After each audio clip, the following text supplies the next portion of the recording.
In this video, I'm going to show you how to replace your fog light cap. If your truck does not come with fog lights, you'll most likely have a cap like this, and sometimes they get loose, just like this one, and they rattle around or they break off, and then you have a giant gaping hole in your bumper, which doesn't look as good as covering it up with this. So let's replace it. To do that, it's going to be pretty easy. All you have to do is pry down on it and then out, and it should pop right out. Now to reinstall, you just take the hook part, line it up on the bottom. Once you feel it lock in, press in on the top, and there you have it.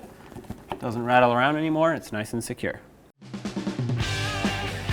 When only the best will do, demand TRQ. The only company that lets you view before you do. TRQ is committed to offering the highest quality aftermarket auto parts that are engineered for peace of mind. Thanks for using and viewing with TRQ.